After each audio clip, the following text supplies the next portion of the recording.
This is the perfect moment for reinvention. Sometimes when I have a cold like I have now, but also when you get a little tired of doing podcasts because the sheer mountain of perfection that you expect out of yourself can obviously slow you down and keep you from wanting to do the thing at all. So in the spirit of what I teach in the Forge and around it, my Agile practice, of course, I might as well just put a mic up anywhere and just go. So we'll set something up. We'll talk about things that I'm thinking about, that I'm writing about. And this week, it's all about reinvention. There's no question that things have changed in the past 4 years. We've had a pandemic. We have completely changed the way we work and the way we connect.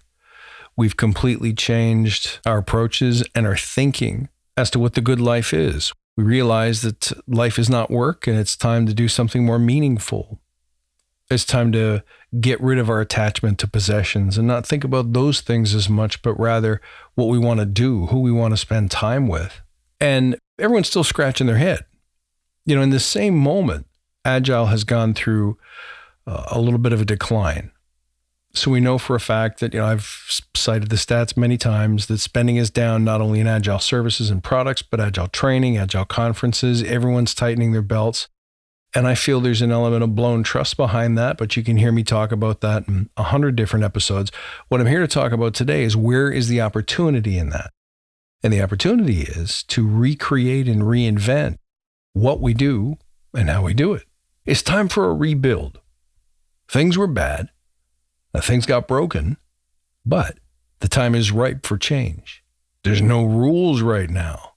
Not that we want rules, but if we were going to make rules, you could set them as easily as anybody else. What is Agile now?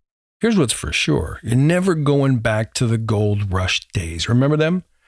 When if you had the word Scrum Master or Agile Coach anywhere near your name, you could pretty much write your own paycheck. We know the landscape has changed, and we know that it hasn't necessarily changed for the better. So you can never go back.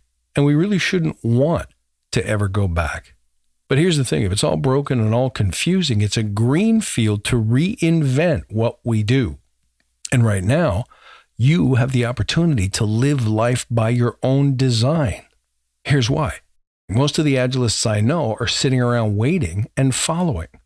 They're waiting to meet someone who's going to tell them what to do next. Where's the next opportunity? Where is our industry going? What is the next great certification that I'm supposed to get? But if you're not a follower, you could instead lead. You could help redefine the value and the virtue of what we do. Oh, wouldn't that be cool?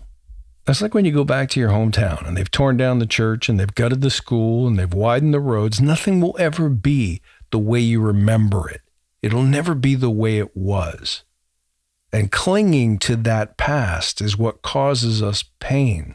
The world's always changing. There's kids now who are like 30 years old who don't remember a world where you could go through a security checkpoint at an airport and leave your belt and your shoes on. In fact, there's people who've just graduated from school who are starting their careers having never worked in the pre-pandemic conditions that we're all trying so hard to go back to. Look, you can't put a cork back in what has happened. You can't stuff AI or remote work or cloud or any of those things back in the bottle. This is a time of great revolution, and people are a little bit afraid. They're a little bit confused. But the prize goes to the first movers. And that, my friends, as Agilists, is what we do. So take a moment to mourn the way it used to be if you want. But you got to do something. See, here's what a lot of people don't get. Loyalty doesn't mean anything. The fact that you were a valuable Agile coach 5 years ago and everyone at the company loved you and they were happy to renew your contract every 12 months, that doesn't mean anything. The system doesn't care about you. Your loyalty won't be met with loyalty in return. You got to pay for your existence somehow. You have to keep generating new value, keep reinventing yourself, and finding ways to justify your existence by emerging different. Things will now change because they have to and because they can.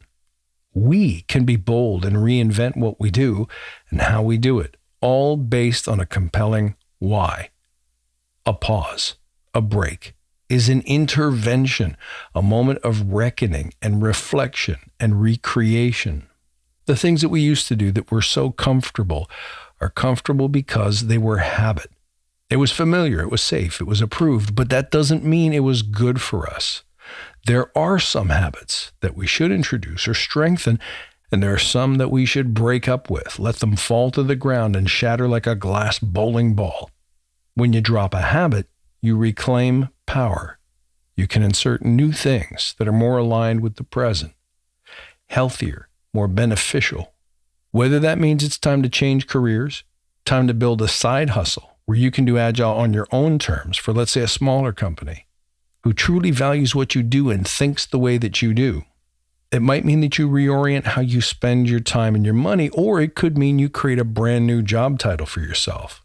Stop going through the same doors as everyone else, the ones that you were faithful to yesterday. Don't kneel in the pews among the masses, because you could find a new way to solve problems for people and businesses. You can swim against the current. Look, if you're going to sweat and crawl every day to keep your head above water, it might as well be for cause. It might as well be for change. Don't be a servant to the rules. Make new rules. And you might be saying, well, this breaks what the industry expects of me. But remember, the industry doesn't care about you. They'll drop you in a minute. Look, it's scary because none of this has been done before. There is no proven stable ground, but it's worth it. Take my word for it. We could set the bar higher. We could rewrite what Agile means and how it gets used. And in upcoming episodes, I'll tell you about some of the experiments that I'm doing that maybe you want to try too. I've done some really exciting things just in the past 6 months alone. But the good news that I want to bring to you is that I validated that the need is there. If I no longer want to define myself as someone who brings speed or quality or consistency to a software delivery practice, I don't have to, because people are asking for very different stuff. But here's the cool thing. Agile is about helping people experiment and discover and validate in unknown territory. And I can think of no more uncertain terrain than what we're seeing here in 2024. This should be what we're awesome at. But it's up to us to create a new definition that's in line with the new world that we're facing. This is our greatest job. I hope this inspired you. If you like this episode, don't forget to share it with your friends. If you got any questions or comments, go ahead and email me at contact@badassagile.com. And until next time, stay badass.